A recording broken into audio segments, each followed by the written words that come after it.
Welcome back to another Petroglyphs in the Sky Ultimate UFO Show. I am your host, Jeff WOOLWINE. Thank you guys for tuning in. If you're new here, make sure you hit the subscribe button, the Phoenix Lights Petroglyphs in the Sky YouTube page. And so thank you guys so much for tuning in today. We have a great episode, and this is a special episode.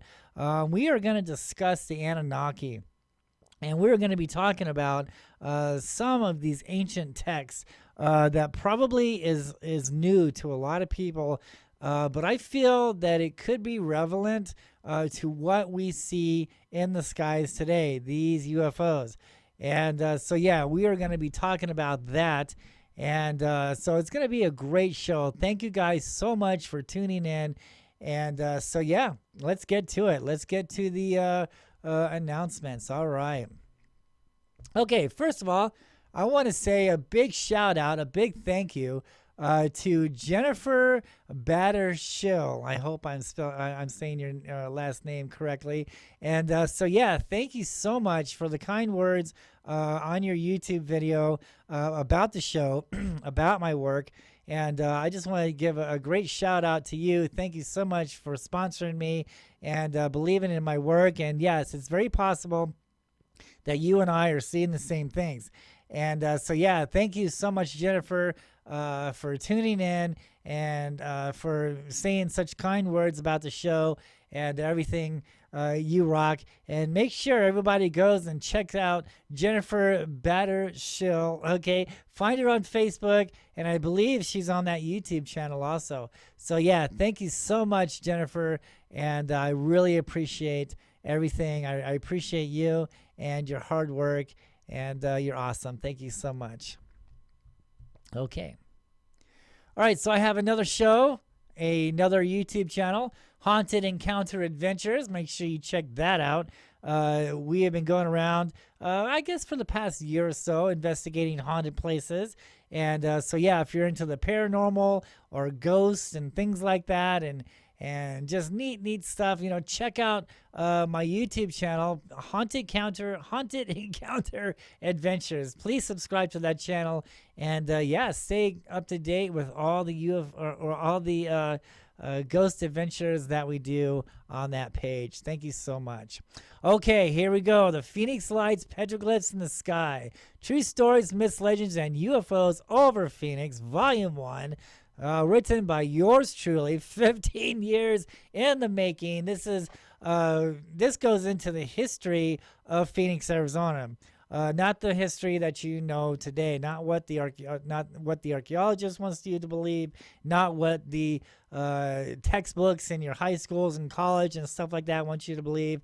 Certainly not what the most of the park rangers out there in Phoenix wants you to believe. This is true stuff. This is stuff that has been buried for the last 80 years, and it explains on what these Phoenix Lights is.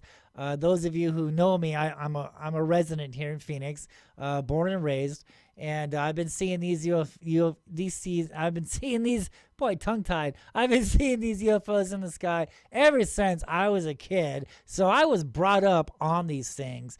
And I remember, you know, playing catch football with my dad and seeing his orb in the sky, and or seeing a light in the sky, and going to my my fifth grade class, and one of my good friends was an Indian boy, and I asked him, I was like, dude, did you see that light last night? And he goes, yeah, my grandfather says that these UFOs, these lights live in the mountains over there. And he points on the west side of Phoenix, Arizona, to a mountain called the White Tank Mountains. And, you know, just a kid, you're like, wow, you know, okay, that's cool. So you blow it off. But then later on, when you're studying these things and you're seeing these things, and then you find out the myths and the stories and everything else that involves Phoenix, Arizona, you come to realize that, yeah, these beings, these entities, these UFOs, these UAPs, if you will, actually come and go from these mountains around Phoenix, Arizona.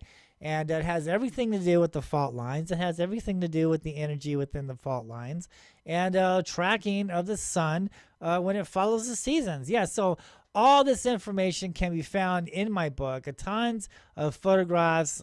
This is not hearsay. This is 15 to 17 years research into the Phoenix Lights. I don't think anybody else has ever done this much work into finding out exactly what these Phoenix Lights really is. I live by South Mountain. That is South Mountain in Phoenix, Arizona, is the heart, is the key to where these creatures, these UFO entities come and go from. I sat by that mountain for a number of years. I watched these things come and go from that mountain. I went out there and I hiked the mountain for, oh my God, 15 years. I was on that mountain, hiking, exploring, finding the petroglyphs. I ended up calling down a Native American shaman who works at one of the Native American Indian art museums in downtown Phoenix, and to teach me about the petroglyphs on South Mountain and about the petroglyphs around the Valley of the Sun.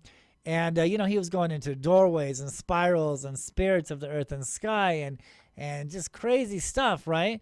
Until I actually realized this stuff, it's not a legend, it's not a myth, that this stuff is actually true. This stuff that is a part of Phoenix, Arizona's past is what we're seeing in the skies today. So the Phoenix Lights isn't anything new.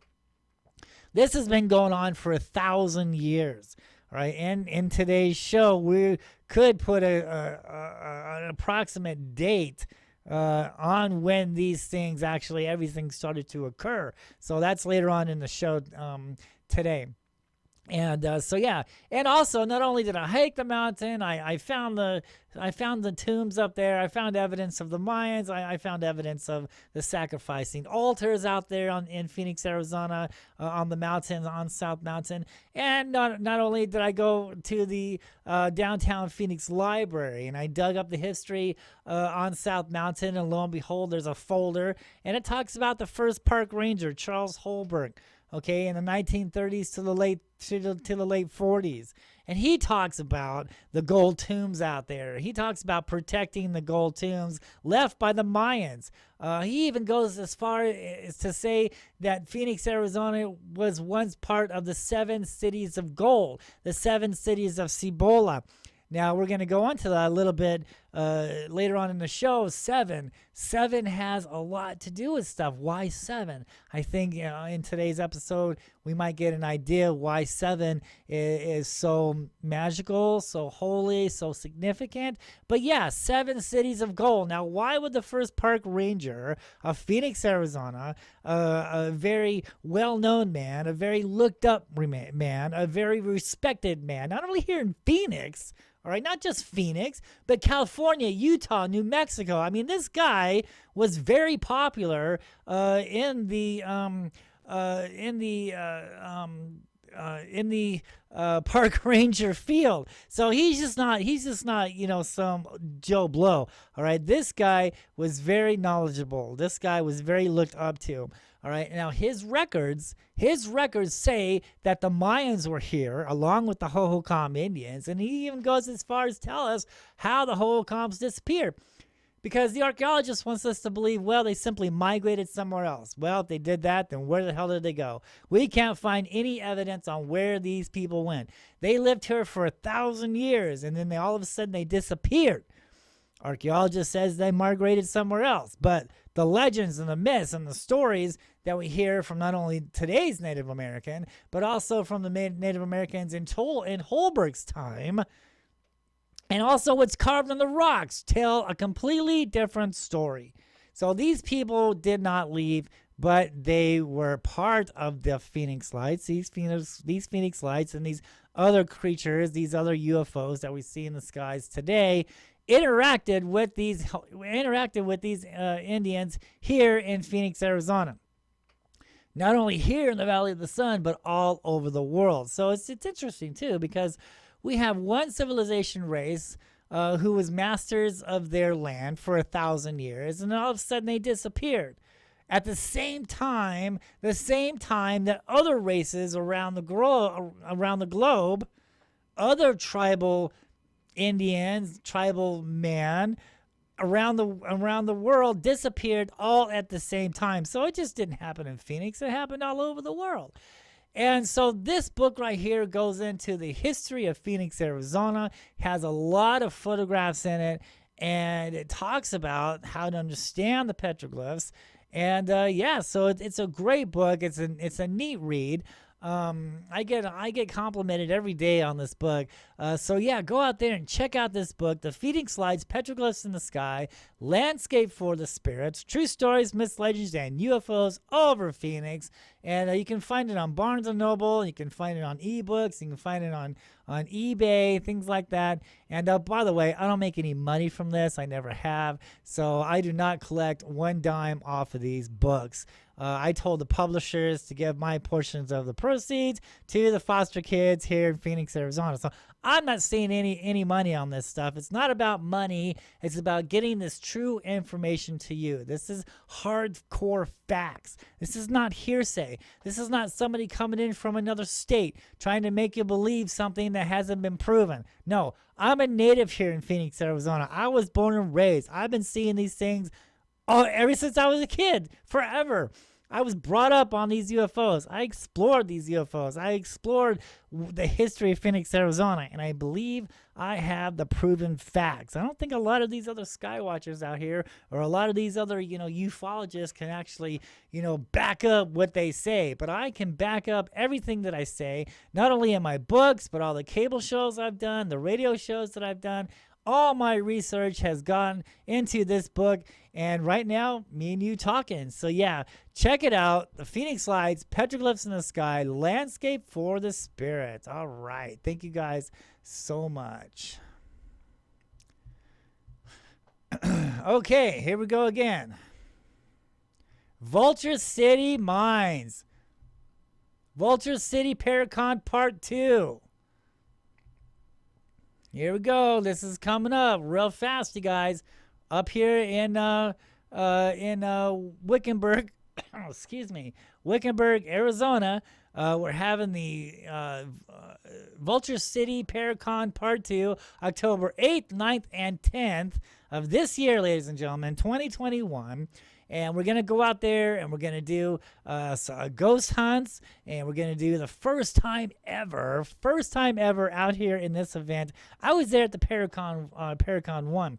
Now, this is the second. This is Paracon 2. And not only will I be speaking there, will I be doing a lecture there, but also we're going to do a UFO sky watching event out there. First time ever on this land. Jane Marie Yates, the sponsors, of this event, Jay's constantly telling me, look, he's seeing UFOs in the sky. He's seeing lights in the sky. And, I did a little bit of homework on Vulture City and Wickenburg, and lo and behold, yes, there's a fault line. There's a ley line going right through that area. So no wonder that these UFOs, these entities is attracted to this area is because of the energy. Now, October, the sun is going to be in the right position, and it's going to open up these doorways. So yes, we have a very good chance of seeing these UFOs firsthand out there in Wickenburg, Arizona. So come on out here, Vulture City Paracon Part 2, Wickenburg, Arizona, October 8th, 9th, and 10th, 2021. It's going to be a great event. I'll be speaking out there. Come on over. Let's do a meet and greet. Let's, bring your books. I'll be doing autographs out there. Let's do a skywatch. Let's do a ghost hunt. Make sure you get your tickets fast because I believe the VIP tickets has already been sold out. All right, so make sure you get the rest of the tickets. They're going quick. Make sure you get them now. Contact Jay and Marie Yates on Facebook or contact Vulture City on the internet and get your tickets in advance. So October, look at all the people that are going to be there speaking, man. It's going to be a great event. And bring your money too, man, because there's going to be a lot of vendors out there. I love shopping. I love going out there and seeing all the stuff that everybody's selling and picking up some souvenirs from Vulture City. And oh my God, just come on out here. It's going to be a great time. Vulture City Paracon Part 2. Ladies and gentlemen, oh my, yeah, coming at you live. All right. Okay, let's get into this. Let's talk about this. So, look at this here. Anunnaki. Who are the Anunnaki, right? I think it's interesting too, because for one, I mean, look at this. Look at this. This is interesting here. See, we have these wings. All right, so when I studied the Anunnaki tablets, in no shape or form or even in the petroglyphs around Phoenix, Arizona, I don't ever see anything on crafts. I don't see any evidence of spaceships. It doesn't even, in the Anunnaki text and the tablets, it doesn't talk about spaceships, mankind, people trying to translate and just think, well, because it says that some left and some stay behind. Well, when they left, people are assuming that they left in spaceships, but it doesn't say that at all. It just says some left and some stay behind. Okay, and if they had wings, look at this. If they had wings, then why would they need a spaceship? Okay, they could just fly off, right? And a lot of these artists, in my opinion, in studying art and studying archaeology and studying the petroglyphs around Phoenix, Arizona, and seeing these beings firsthand, when an artist is trying to show something, when he's trying to make the viewer understand what he's trying to say, he puts in symbols. For instance, when we look at a painting of Jesus, we see that halo above his head. So we automatically know that he's a holy man, because the artist wants you to know that this is a holy man. This is Jesus, right? Because he's got a halo over his head. And if we want to depict something flying, not only will we just paint it in the sky, but if this being was walking, but he also flies, not only can he walk on the ground, but he can fly, I would put in wings. I mean, even though this person, like say this person can fly, right? But if you just put this person walking, it doesn't, your mind is saying, well, he's just walking on the ground, or he's just walking, in the sky. But because you put wings in there, the artist put wings in there, means that this being can fly.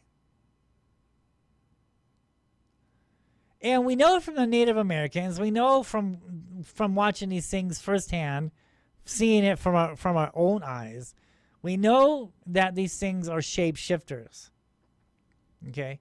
These things are shapeshifters. They change shape. They like the shape of serpents and man and animals and snakes and stuff like that, and worms, right? So they're shapeshifters. And the Native Americans have been saying this forever, dude. Yeah, the shapeshifters, And they change color. And there's a lot of petroglyphs out there in Phoenix, Arizona, especially on South Mountain, where it's depicting a half man, half serpent. So this entity, this creature, this Quetzalcoatl flying serpent, feathered serpent, is morphing. He's morphing. There's a lot of symbols out there on South Mountain. The archaeologist likes to call them anthropomorphs because they're shape-shifting. They're changing shape. Even though the archaeologist doesn't want to believe these things are real, he calls it like mythology or legend or spirits. That's what the Native Americans call them. They call them spirits, spirits of the earth and sky. And they change shape. They like to look like people. One of the story on how the Hohokam Indians arrived here in Phoenix, Arizona, is that when they first got here, they didn't know how to live. So these beings came up out of the sand world. They came down from the sky, and they shape-shifted into people. Now, some of them Some say, because there's a lot of petroglyphs out there and a lot of interpretations on lizard people, right? Lizard people. And so the interpretation is the lizard people came up out of the sand world and they lost their tail to look like everyone else, right? And they taught these people the secret incantations, the secret ways, knowledge in which mankind was not meant to know or understand. This is secret stuff. This is taboo stuff. We are not meant to know about these things at all. As a matter of fact, there's a lot of Native Americans, when I talk to them, they don't want to talk about this because it's scary stuff. They know what happened to their ancestors. They've been taught ever since they were a kid, and their parents have been taught by their parents for generations. This has been going on what these sky beings really are. And we're going to go into that. You're going to understand more about this type of history, because I believe this is part of it. This is our history. All right, we see them in the skies now. We see the Phoenix lights, and they're not spaceships. My past shows, we've already proven this. These are not crafts that we're dealing with. These are living beings, living light entities, living creatures. They shape shift. They come and go from the mountains. They go down into that mountain. Native Americans say they're going down into the underworld. On a scientific analysis, they're going down into those fault lines. They're absorbing the energy. And so, do I see any evidence that the Anunnaki left on a spaceship? No. I see them leaving. I see some staying and some leaving. But did they get into a spaceship? There's no evidence of that. That has yet to be proven. Spaceships, technology, little gray men living in people's closets, hasn't been proven yet. What has been proven is text like this from the Anunnaki that was written in at least 7,000 years ago. Some of these biblical texts actually talks about these beings in the sky and what they are. And these petroglyphs carved on the mountains, on sacred mountains, not every mountain, but only sacred mountains around the world. And they're photographs. They're prehistoric photographs of what the Indians were seeing, what the Indians were in relation with, were dealing with. And what happened? These beings came down. They taught these people the secret incantations, the secret ways, the secret knowledge. In return, the Native Americans treated these beings as gods. They performed sacrifice to them. I found so many altars on South Mountain. It's pathetic. Oriented towards the east. East is sacred. There they are. They're on the east side. Lots of tombs. Lots of gold tombs on South Mountain.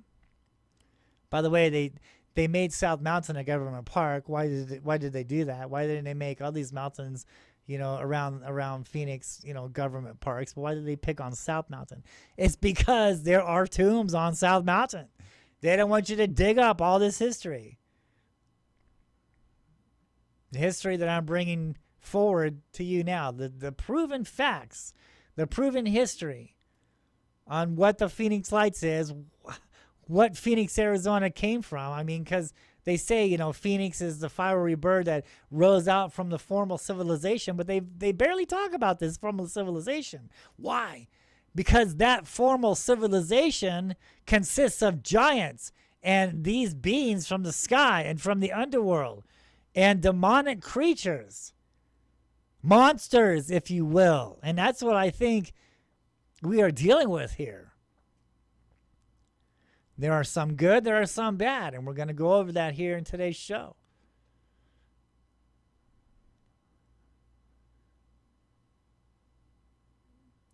There's a lot of reference in some of these ancient texts, especially you can find it in the Bible and things like that, and it talks about these things. There's even one text, I can't remember right now, one passage where this guy, he's sleeping up against a tree, right? And this man comes down and he's got wings, just like portraying an Anunnaki. And I think, what is it, Ezekiel? I mean, look at Ezekiel, right? I mean, look at all the evidence here. Look at the stuff that we read, and it explains on what these things are. I'm not trying to put religion on you. The religion has nothing to do with what we're seeing in the skies. Has nothing to do with the Phoenix Lights. Has nothing to do with these orbs. Religion is man-made. We don't want to look at religion. We want to look at these texts as a history, as history scrolls of the earth, of the world. And when you take that in consideration, when you get rid of religion and we look and take for face value what these scrolls and Native American art and, you know, their ceremonies and things, other things that we read, you know, from like the Anunnaki and stuff like that, it tells you what these things are. And it's scary stuff. That's why I don't believe that there will ever be a disclaimer or, you know, the government's going to tell us what these things are. No, they're not going to say that. Why? Because of their history. Because of these beings' history. It's a scary thing. And, you know, I went into this thinking, oh my God, aliens and spaceships, and they're going to help us, and they're going to cure cancer, and they're going to save the world. I went into this thinking that when I started doing my investigations in 2004. Serious investigations, because everywhere I went, I was seeing these things in the sky. So I wanted to find out for my own self. I wasn't going to just read a book from somebody else with no evidence, no proof. I'm not going to take anybody's cable shows that they're trying to push on me on what these things are. I wanted to experience it. I wanted to experience this myself. I wanted to go out and find out what was going on. I'm not going to believe nobody else. I'm going to believe what I see. I'm going to believe what I find. I'm going to believe what I have dug up. I'm going to believe, you know, what I can prove, what I can verify. I'm not going to believe somebody else here saying bullshit. I'm going to go out there and do this investigation myself. I'm an amateur archaeologist. I've been an archaeologist ever since I was way before I was a ufologist. So that's what brought me into all this. You know, I can spot something man-made a mile away. And once I started climbing that mountain, I started understanding these petroglyphs, and I was seeing the petroglyphs in the sky. And that's what this is all about. Petroglyphs in the sky. Is it spaceships in the sky? No. Is it alien creatures? You know, aliens, green men in the sky? No, it's petroglyphs, dude. Petroglyphs in the sky. Why?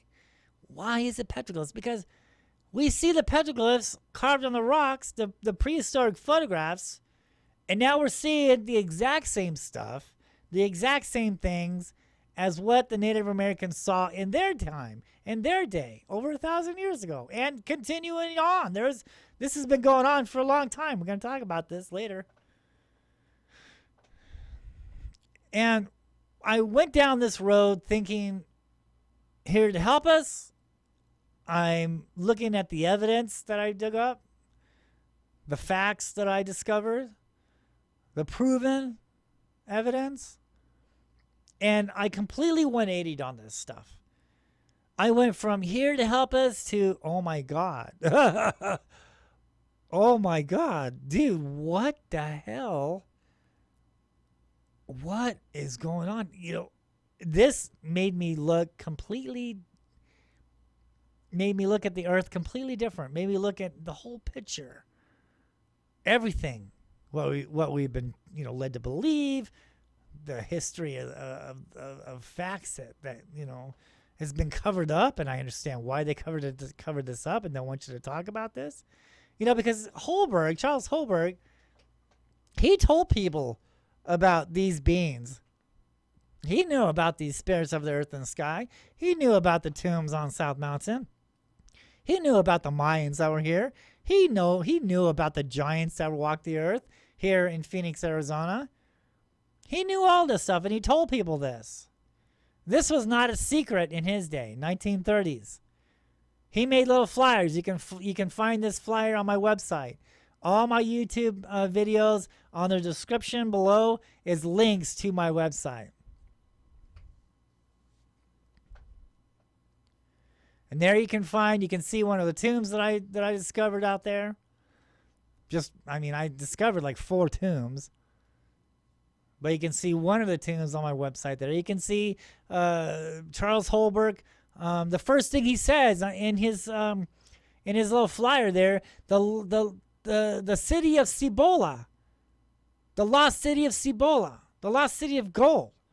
The Spanish conquistadors were here looking for the gold because they thought that Phoenix was part of the 7 cities of gold. I believe it was.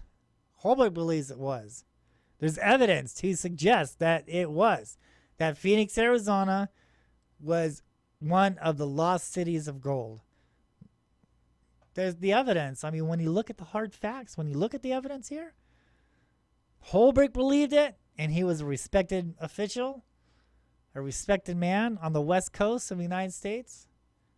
He believed that. He wrote in his journals about that. After he passed away, his son wrote a book about his dad, talking about the gold tombs, talking about the Mayans. All that stuff was public knowledge until Holbrook died, and then they erased all that from history. They took all his information and put it in a folder in the Phoenix Library for 80 years, away from the public eye. Until little old me coming around in 2005, getting my nose into South Mountains history, discovered that folder that has been buried deep in the archives of the library. Not only that, but hiking on the mountain and finding the tombs, finding the altars, finding the petroglyphs, seeing these things in the sky. And so that's when it comes down to like the Anunnaki, in which we're going to talk about today. When the artist draws wings, I think that it's an interpretation of flight. Did the Anunnaki really have wings? In my opinion, I don't think so. Can I prove that? No.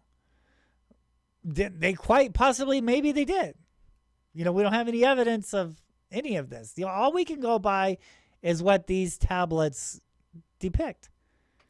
And if an artist is trying to say, look, this person can fly, and just looking at the person, you can't tell that he flies, but if I put wings on the person, then we know that he flies. If I make this half serpent and half man, then we know that he's shape-shifting into a person or into a snake. If I make it half lion, half man, then we know that he's morphing. He's anthropomorphing into an animal or into another creature, into an anthropomorph, right?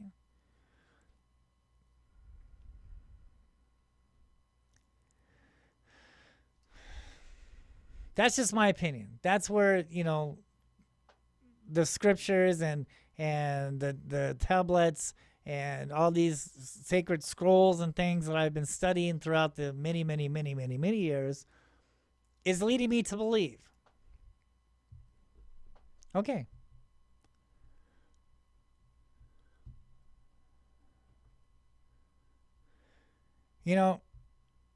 These things that we're going to get into tonight, this lost text talks about these monsters. Okay. And what we are seeing here, what I'm pulling in right now, is what I have filmed in the skies of Phoenix.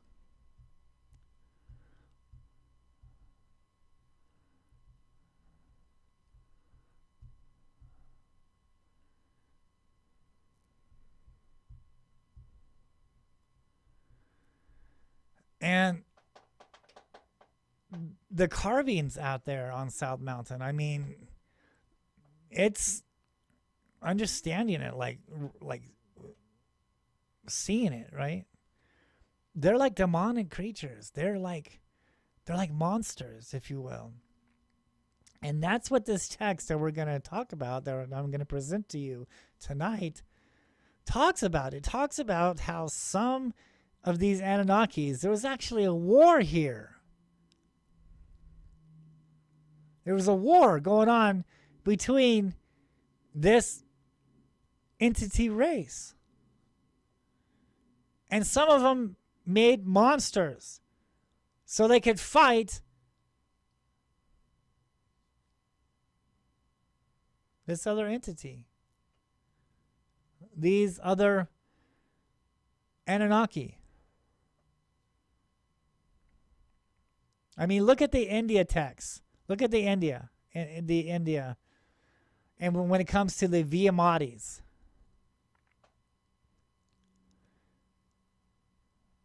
The Viamatis, the stories and legends over there about the Viamatis say that there was a big war and mankind was their trophies.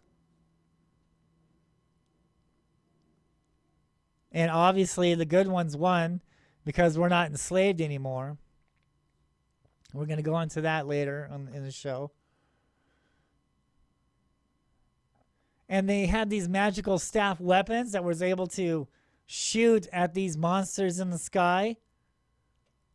And also the legends say that they buried these special weapons around the earth in certain places because they know that one day they're going to have to return and reuse these special weapons to fight off these monsters in the sky once again. I mean, in my past shows, I show these petroglyphs on South Mountain where this four-armed stick figure species of beings have these magical staff weapons, and they're shooting at a flying serpent in the sky. Remember that? Remember that? Remember that petroglyph? It's on my website. Remember that petroglyph? There's even one shooting at a dinosaur. And the archaeologists pulled up a dinosaur bones in Mesa on the east side of South Mountain about 18 years ago. The construction workers were making a new apartment, and they had to stop and call in the archaeologists because they found dinosaur bones. And lo and behold, facing that way on South Mountain is a carving of this supernatural being with 4 arms with his staff shooting at a dinosaur. And now the archaeologists are pulling up bones from that dinosaur in the same spot where this petroglyph is depicting that it was.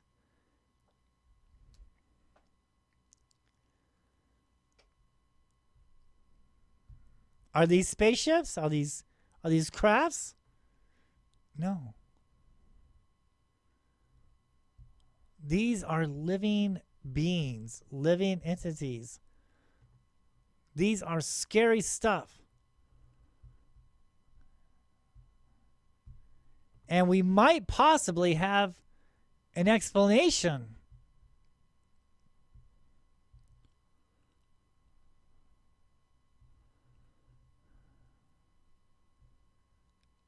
on what they really are. We're going to talk about that tonight. Now, this is just, some say that this is just, fairy tales. This is just, interpretations.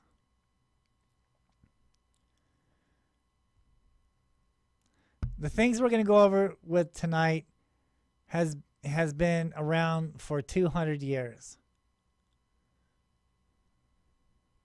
And it's going to talk about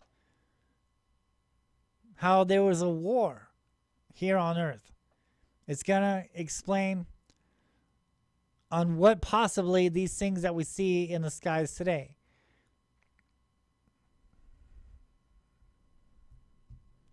So let's get into it.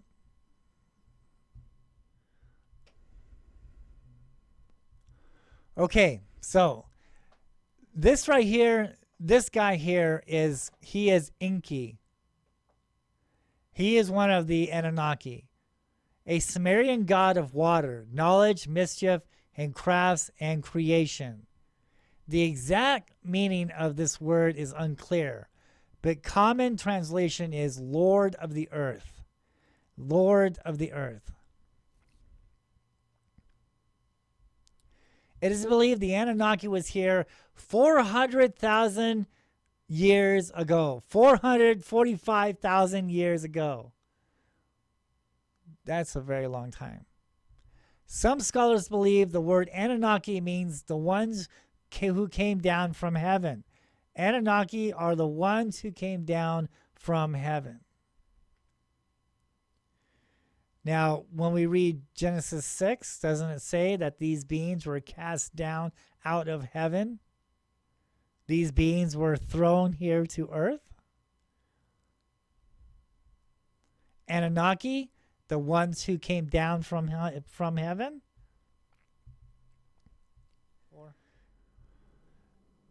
These beings needed gold to harness energy from certain places around the earth, as they feeded on these places where energy was gathered, such as fault lines or ley lines here on earth. Some stories say that they needed help to collect this gold, so they employed genetic engineering to fashion primitive workers, known as Homo sapiens. Mankind. Now, this would explain on some of the biblical texts when it says, "And God said, let us make man in our image, after our likeness. Let him have domain over the fish and the sea." Okay, so who is our? Who is us? Who is our? Let's make man in God in our image. Does it say let's make man in my image? Why not? Why wouldn't that be? Yes, there's a lot of things left out of the Bible.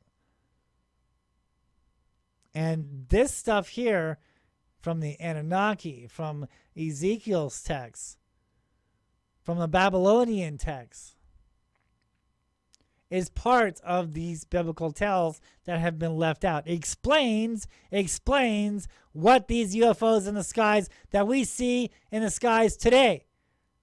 All this information is what we are seeing in the skies. It explains everything. And God said, let us make man in our image, after our likeness. Let him have domain over the fish of the sea.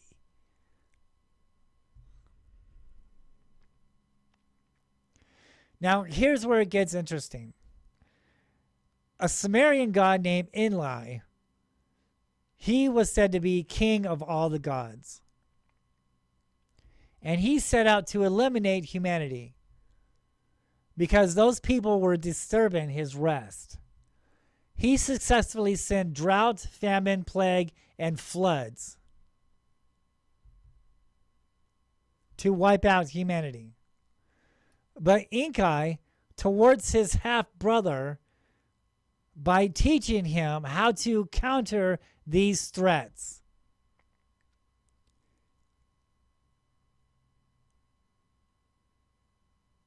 He asked the population to abandon all worship of all these gods except one. So before then, there were many gods, and the tribes of humans that lived here worshipped many gods. Look at Egypt. Look how many gods they worshipped, right?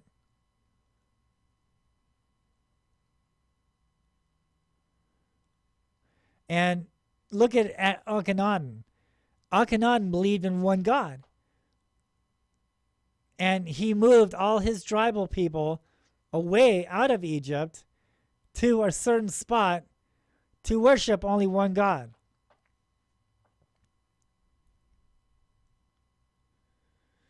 Now look at the Hopis legend when it says we have gone through many worlds, many changes, many different worlds.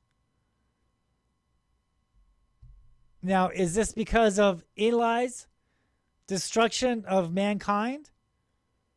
Trying to make them quiet? And this last time using a flood to wipe out man because they were too noisy? The giants that were walking around at that time were noisy. The people were noisy. So he created this flood to wipe everybody out. But Inkai taught his half brother, look, teach these people to only worship one God.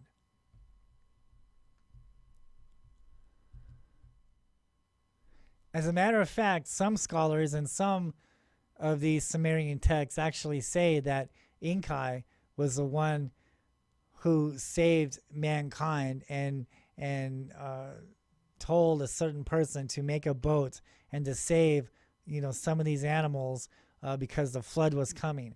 So a lot of these ancient texts talk about Inkai saving human race by telling this man to build a boat. Now, the biblical text says that it was Noah. God told Noah to build a boat because the floods were coming, to wipe out the giants, to wipe out all the evil that was going on. And so God told Noah to build this boat, to build the ark. The Sumerian text pretty much says the same thing, told a little different. They say God is Inga, and they say that this man wasn't named Noah, but another name. I can't think of it now.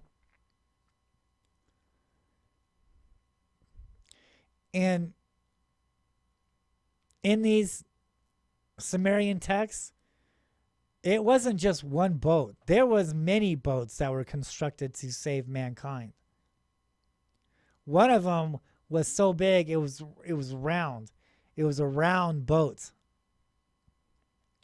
So it just wasn't Noah who saved the animals and people, but also there was other tribes that were saved also by building boats, and they were told by a divine wisdom.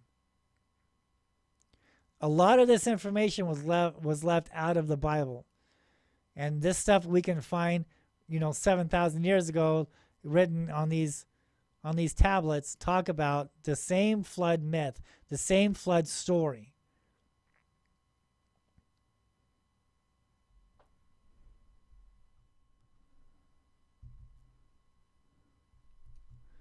Okay, so this Sumerian tablet is describing Tiamat.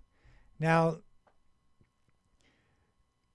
in these texts that we're about to explore, there's going to be a lot of ancient names that you probably haven't heard before. So I want to talk about the main people in these texts that you're about to read and about to explore. And I want to explain on who some of these Anunnaki were on these names. So when you hear it in the text, you understand who these people are. Now this one is called Tiamat. Now she was the goddess of sea, mating with Abuzu, the god of the groundwater. To produce younger gods, she is a symbol of chaos. She is referred as the woman, described as the glistening one, the sparkling one. Images of sea serpent or dragon is associated with her.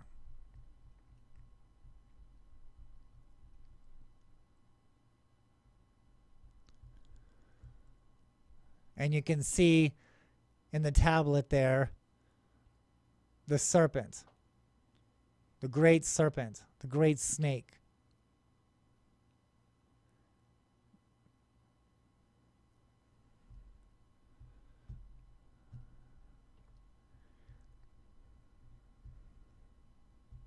This Anunnaki is called Marduk.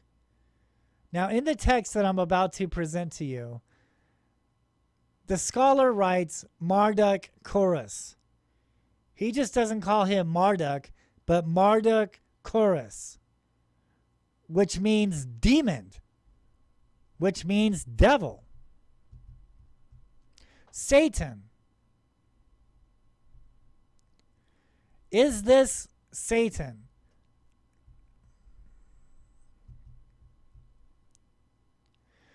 Is Marduk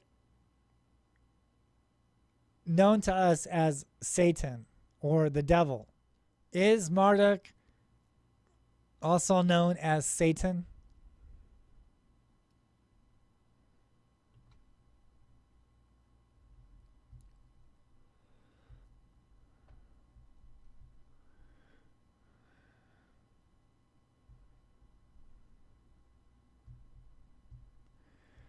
Now, there's another name in here, and it's important, and we're going to talk about him real quick. His name is Sakkake. Sakkake. Sakkak. This spirit is the awakener, as well as an opener of portholes or doors. His name means governor, priest of the triangle. Now, this Anunnaki opens up portholes, opens up doorways, opens up vortexes, spirals carved on the rocks of certain mountains.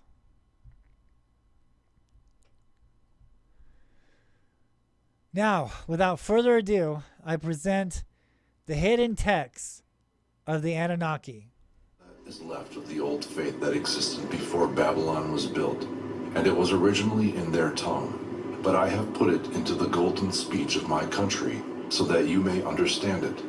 I came upon this text in my early wanderings in the region of the 7 fabled cities of which are no more, and it tells of the war between the gods that took place in a time beyond the memory of man, and the horrors and ugliness that the priest will encounter in his rites and herein described, and their reasons, and their natures, and essences.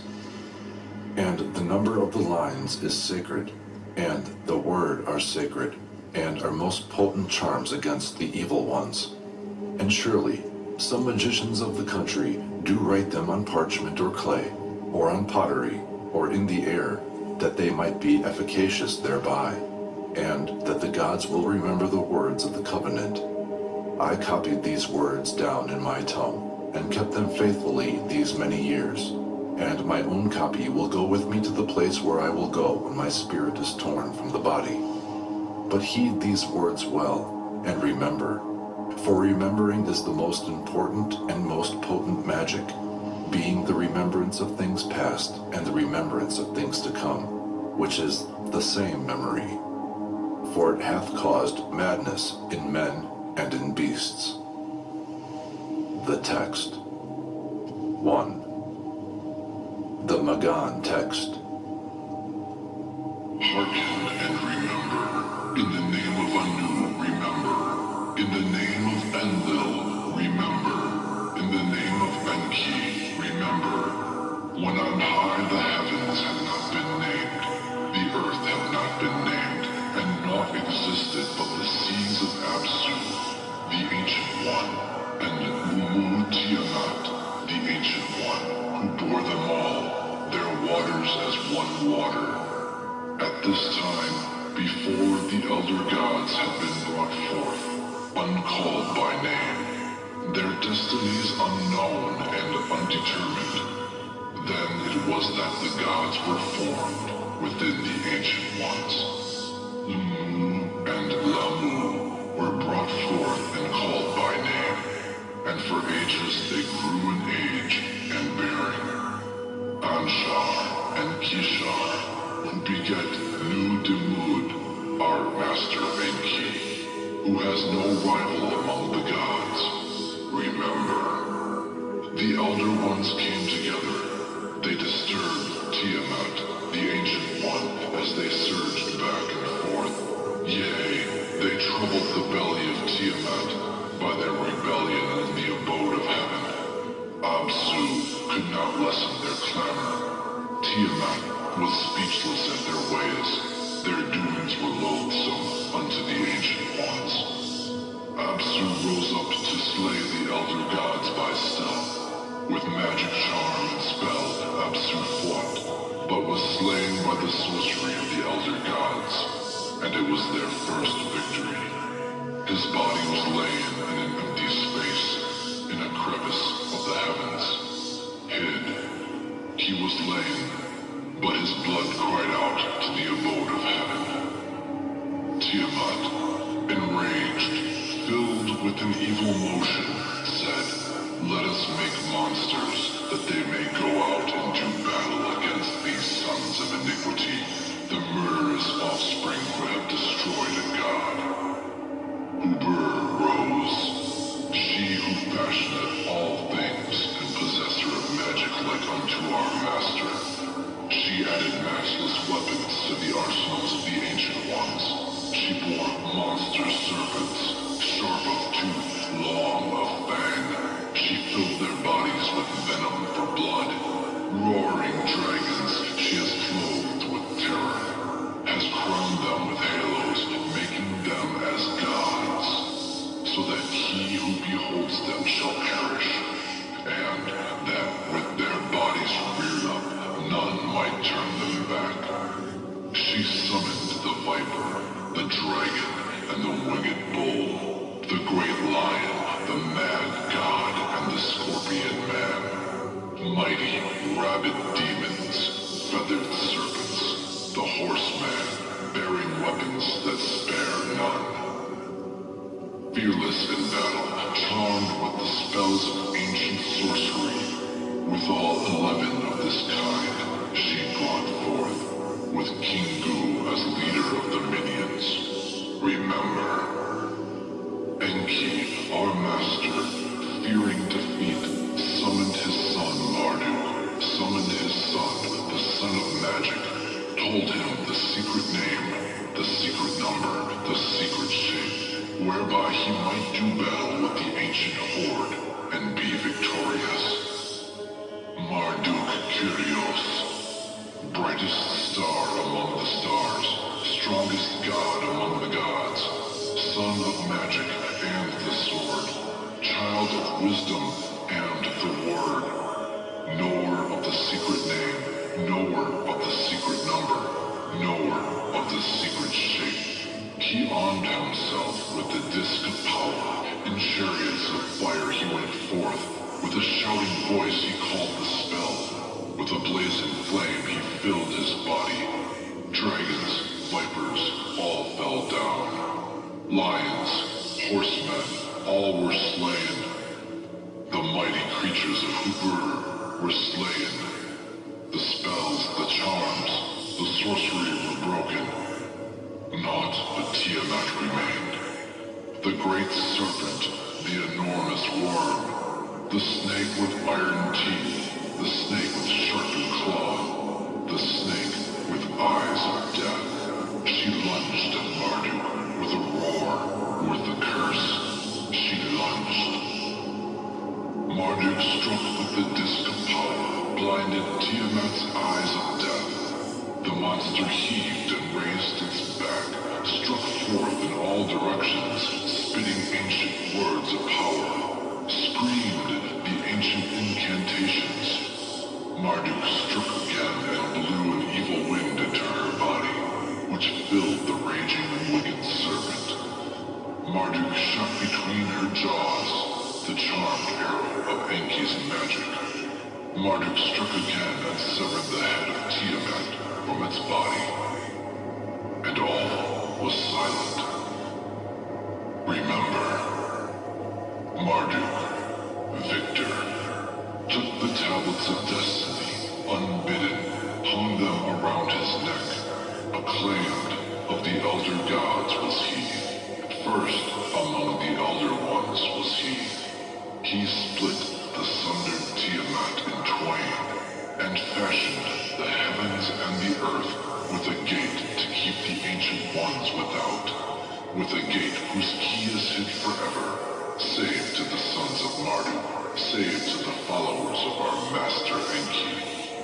First in magic among the gods, blood of Kingu he fashioned man. He constructed watchtowers for the elder gods, fixing their astral bodies as constellations, that they may watch the gate of Apsu. The gate of Tiamat they watch, the gate of Kingu they oversee. The gate whose guardian is Eox Sakak, they bind. All the elder powers resist. The force of ancient artistry, the magic spell of the oldest ones, the incantation of the primal power, the mountain Kur, the serpent god, the mountain Mashu, that of magic, the dead Cthulhu, dead but dreaming, Tiamat, dead but dreaming, Apsu Kingu, dead but dreaming, and shall their generation come again? We are the lost ones, from a time before time, from a land beyond the stars, from the age when Anu walked the earth, in company of bright angels. We have survived the first war between the powers of the gods, and have seen the wrath of the ancient ones, dark angels vent upon the earth. We are from a race beyond the wanderers of night. We have survived the age when Apsu ruled the earth, and the power destroyed our generations. We have survived on tops of mountains and beneath the feet of mountains, and have spoken with the scorpions in allegiance, and we were betrayed. And Tiamat has promised us never more to attack, with water and with wind. But the gods are forgetful.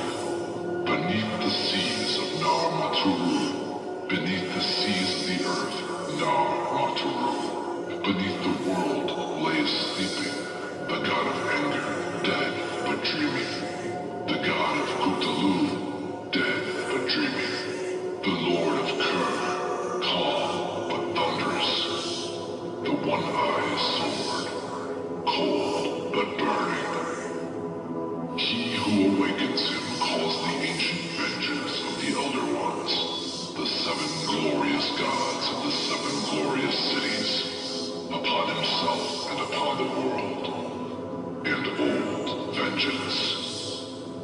Know that our years are the years of war, and our days are measured as battles, and every hour is a life lost to the outside. Those from without have builded up carnal houses to nourish the fiends of Tiamat, and the blood of the weakest here is libation unto Tiamat, queen of the ghouls, wreaker of pain. And to invoke her, the red water of life need be spilt on a stone, the stone struck with a sword that hath slain 11 men. Sacrifices to Uber, so that the strike ringeth out, and calls Tiamat from her slumber, from her sleep in the caverns of the earth. And none may dare entreat further, for to invoke death is to utter the final prayer. 2. Of the generations of the Ancient Ones. Utut Sul, the account of the generations of the Ancient Ones here rendered, of the generations of the Ancient Ones here remembered. Cold and rain that erode all things, they are the evil spirits.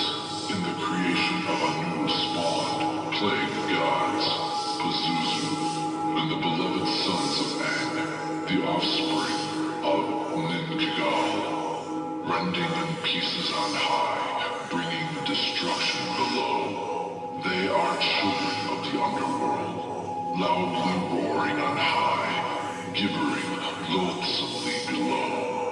They are the bitter venom of the gods, the great storms directed from heaven. Those are they, the owl, messenger of Uki, lord of death. Those they are.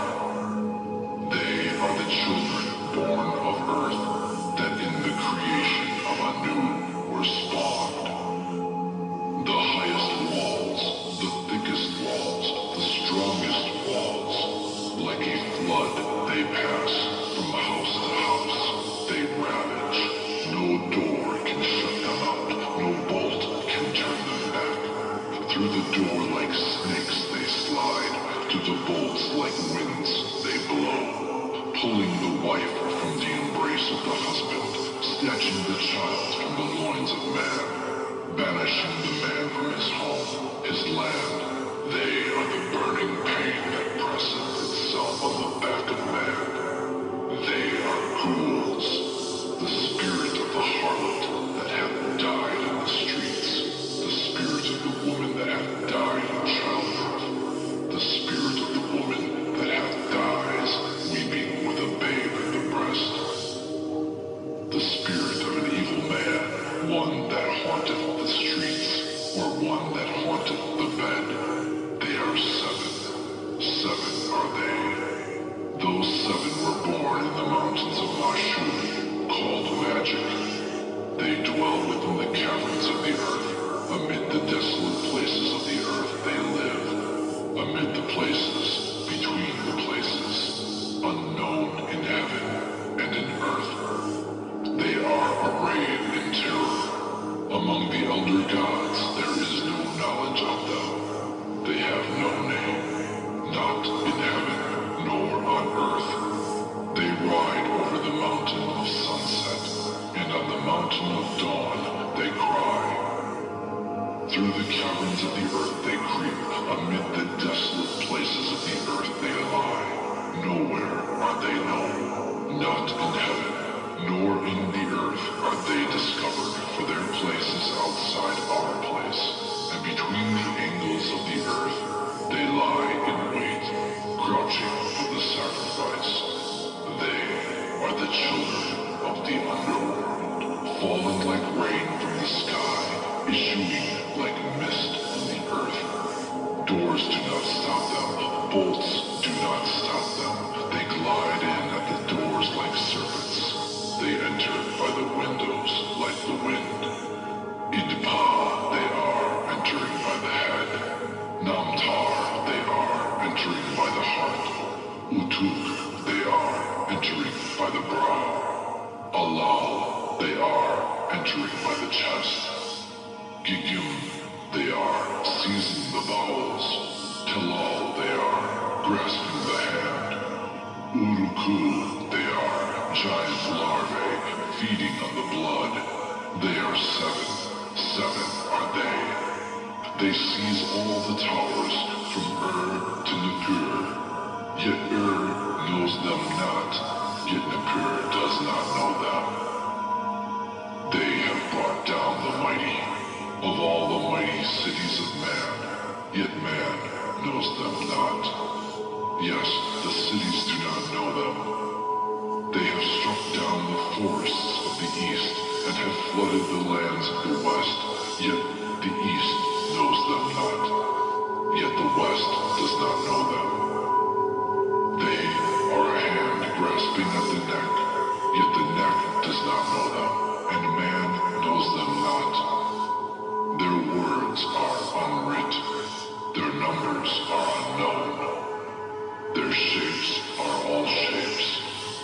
Their habitations, the desolate places where their rites are performed. Their habitations, the haunts of man where a sacrifice has been offered. Their habitations, the lands here and cities here, and the lands between the lands, and the cities between the cities, in spaces no man has ever walked. In Kurnud, the country from whence no traveler returns. At Akirabad, in the altar of the temple of the dead, and at Ki Umuna, at their mother's breast, at the foundations of chaos, in the Aurelia of Mumu Tiamat, and at the gates of Iaxakak, spirit of the air, remember. Spirit of the earth, remember. 3. Of the forgotten generations of man. And was not man created from the blood of Kingu, commander of the hordes of the ancient ones? Does not man possess in his spirit the seeds of rebellion against the elder gods? And the blood of man is the blood of vengeance, and the blood of man is the spirit of vengeance, and the power of man is the power of the ancient ones, and this is the covenant. For lo, the elder gods possess the sign by which the powers of the ancient ones are turned back, but man possesses the sign, and the number, and the shape, to summon the blood of his parents. And this is the covenant, created by the elder gods from the blood of the ancient ones. Man is the key by which the gate, if Iak may be flung wide, by which the ancient ones seek their vengeance upon the face of the earth against the offspring of Marduk. For what is new came from that which is old, and what is old shall replace that which is new. And once again the ancient ones shall rule upon the face of the earth, and this too is the covenant. 4. Of the sleep of Ishtar. Yet Ishtar, queen of heaven, bright light of nights, mistress of the gods, set her mind in that direction. From above she set her mind, to below she set her mind. From the heavens she set forth, to the abyss, out of the gates of the living to enter the gates of death, out of the lands we know into the lands we know not, to the land of no return, to the land of Queen Erishkigal, Ishtar, queen of heavens, she set her mind. Ishtar, daughter of sin, she set forth, to the black earth, the land of Kuta, she set forth, to the house of no return, she set her foot, upon the road whence none return, she set her foot, to the cave, forever unlit, where bowls of clay are heaped upon the altar, where bowls of dust are the food of residents clothed only in wings, to Apsu Ishtar set forth, where sleeps the dread Kutalu. Ishtar set forth. The watcher, Ningazida, stood fast, and Ishtar spoke unto him. Ningazida, serpent of the deep, Ningazida, horned serpent of the deep, Ningazida, plumed serpent of the deep, open the door that I may enter. Ningazida, spirit of the deep, watcher of the gate, remember. In the name of our Father before the flight, Enki, Lord and Master of Magicians, open the door that I may enter. Open, lest I attack the door, lest I break apart its bars, lest I attack the barrier, lest I take its walls by force. Open the door, open wide the gate, lest I cause the dead to rise. I will raise up the dead, I will cause the dead to rise and devour the living. Open the door, lest I cause the dead to outnumber the living. Ningazida, spirit of the deep, watcher of the gate, open. Ningazida, the great serpent coiled back on itself and answered Ishtar, Lady, queen among the gods, I go before my mistress, Erishkigal, before the queen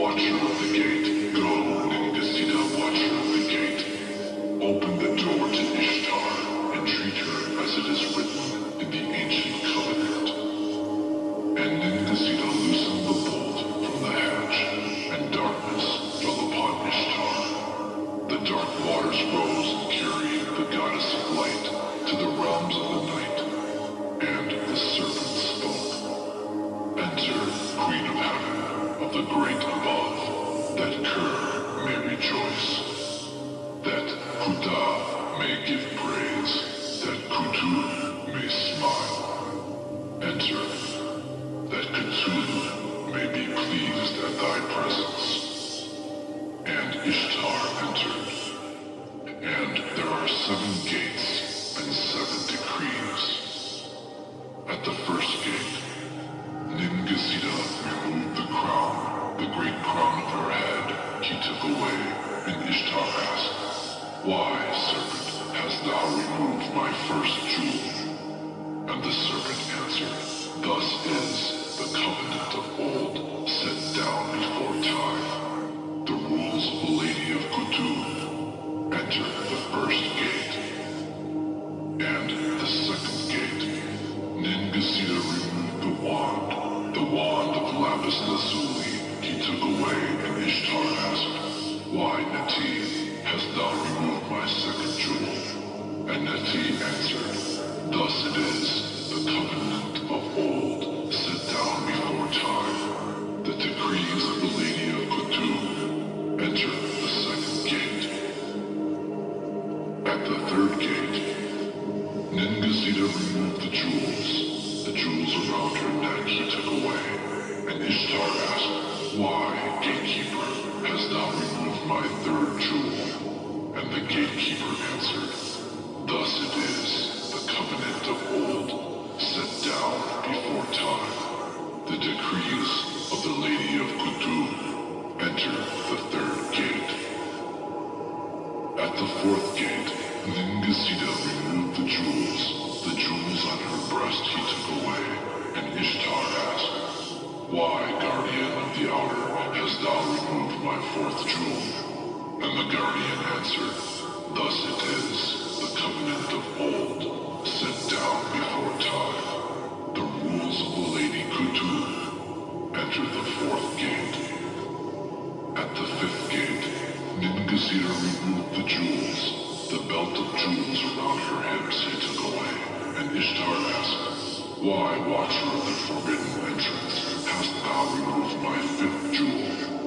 And the watcher answered, "Thus it is, the covenant of old, set down before time, the rules of the Lady Kutuk. Enter the fifth gate." At the sixth gate, Ningasita removed the jewels around her wrists, and the jewels around her ankles he took away. And Ishtar asked, "Why, Ninkigal, hast thou removed my sixth jewel?" And Ninkigal answered, "Thus it is, the ancient covenant set down before time, the decrees of Lady Kutu. Enter the sixth gate." At the seventh gate, Ningasita removed the jeweled robes of Ishtar he took away. Ishtar, without protection, without safety, Ishtar, without talisman or amulet, asked, "Why, messenger of the ancient ones, hast thou removed my seventh jewel?" And the messenger of the ancient ones replied, "Thus it is, the covenant of old, set down before time, the rules of the Lady of Kutu. Enter the seventh gate, and behold the netherworld." Ishtar had descended to the land of Ker, to the depths of Kuta.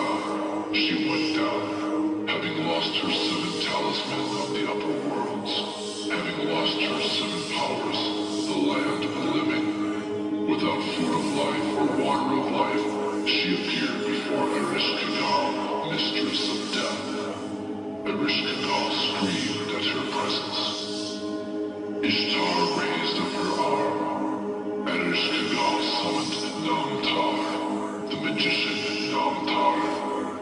Saying these words, she spoke to him, "Go, imprison her, bind her in darkness, chain her in the sea below the seas, release against her the 7 Anunnaki, release against her the 60 demons,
rejoiced.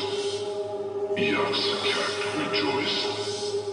Ishnagarab rejoiced. Cthulhu rejoiced. The Maskin gave praise to the Queen of Death. The Gigim give praise to Ereshkigal, Queen of Death. And the Elder Ones were rent with fear. Our Father Enki, Lord of Magic, receiving word by Ninshubur, Ishtar's servant Ninshubur. He hears of Ishtar's sleep in the House of Death. He hears now Ganzir has been opened. How the face of Abyss opened wide its mouth and swallowed the Queen of Heaven, Queen of the rising of the sun. And Enki summoned forth clay, and Enki summoned forth wind, and from the clay and from the wind, Anki fashioned two elementals. He fashioned the Kuruguru, spirit of the earth. He fashioned the Kalaturu, spirit of the seas. To the Kuruguru, he gave the food of life. To the Kalaturu, he gave the water of life. And to these images he spoke aloud. Arise, Kalaturu, spirit of the seas. Arise, and set thy feet to the gate Genzir, to the gate of the underworld, the land of no return. Set thine eyes, the seven gates shall open for thee. No spell shall keep thee out, for my number is upon you. Take the bag of the food of life, take the bag of the water of life, and Ereshkigal shall not raise her arm against you. Ereshkigal shall have no power over you. Find the corpse of Inanna, find the corpse of Ishtar, our queen, and sprinkle the food of life 60 times, and sprinkle the water of life 60 times. 60 times the food of life and the water of life sprinkle upon her body, and truly Ishtar will arise. With giant wings and scales like serpents, the two elementals flew to that gate, invisible. Ningasita saw them not, invisible. They passed the seven watchers with haste. They entered the palace of death, and they beheld several terrible sights. The demons of all the abyss lay there, dead but dreaming. They clung to the walls of the house of death, faceless and terrible. The Anunnaki stared out, blind and mad as if thought reared up. The eye on the throne opened. The dark waters stirred. The gates of lapis lazuli glistened in the darkness. Unseen monsters spawned at the dawn of ages, spawned in the battle of Marduk and Tiamat, spawned in Hubur, with the sign of Hubur, led by King Gu. With haste they fled, through the palace of death, stopping only at the corpse of Ishtar, the beautiful queen, mistress of the gods, lady of all the harlots of bright shining one of the heavens. Beloved Enki lay hung and bleeding from 1,000 fatal wounds. Ereshkigal, sensing their presence, cried out. Kugaru, armed with fire, looked upon the queen of corpses with the ray of fire. Kalaturu, armed with flame, looked upon the queen of the graves, and with the rays of flame. And Ereshkigal, mighty in Kuta, turned her face. Upon the corpse of Inanna, 60 times they sprinkled the water of life of Enki. Upon the corpse of Ishtar, 60 times they sprinkled the food of life of Enki. Upon the corpse, hung from a stake, they directed the spirit of life. Inanna arose. The dark waters trembled and roiled, as if thought screamed upon his throne. Kutahu lurched forth from his sleep. Ishnagarab fled the palace of death. Yes. camp, trembled in fear and hate. The Anunnaki fled their thrones. The eye upon the throne took flight. Ereshkigal roared and summoned Namtar, the magician Namrar she called, but not for pursuit, but for protection. Inanna ascended from the underworld. With the winged elementals, she fled the gates of Gansia and Nati. She fled, and verily, the dead fled ahead of her. When through the first gate they fled, Ishtar took back her jewel robes. When through the second gate they fled, Ishtar took back her jewel bracelets. When through the third gate they fled, Ishtar took back her jewel belt. When through the fourth gate they fled, Ishtar took back her jewel necklace. When through the fifth gate they fled, Ishtar took back her belt of jewels. When through the sixth gate they fled, Ishtar took back her wand of lapis lazuli. When through the seventh gate they fled, Ishtar took back her jeweled crown. And the demons rose, and the spirits, the dead, and went with her out of the gates, looking neither right nor left, walking in front and behind. They went with Ishtar from the gate of Gansia. Out of the netherworld they accompanied her, and Ereshkigal, scorned queen of the abyss wherein all are drowned, pronounced a curse, solemn and powerful against the queen of the rising sun, and Namtar gave it form. When the lover of Ishtar, beloved of the queen of heaven, goes down before me, goes through the gate of Gansia to the house of death, when with him the wailing people come, the weeping woman and the wailing man, when Dumuzi is slain and buried, may the dead rise and smell the incense. 5. Stoop not down therefore unto the darkly shining world, where the Apsu lies in dark waters, and Kuthalu sleeps and dreams. Stoop not down therefore, for an abyss lies beneath the world, reached by a descending ladder, that hath 7 steps, reached by a descending pathway that hath 7 gates, and therein is established the throne of an evil and fatal force. For from the cavities of the world leaps forth the evil demon, the evil god, the evil genius, the evil ensnarer, the evil phantom, the evil devil, the evil larvae, showing no true signs unto mortal man, and the dead will rise and smell the incense.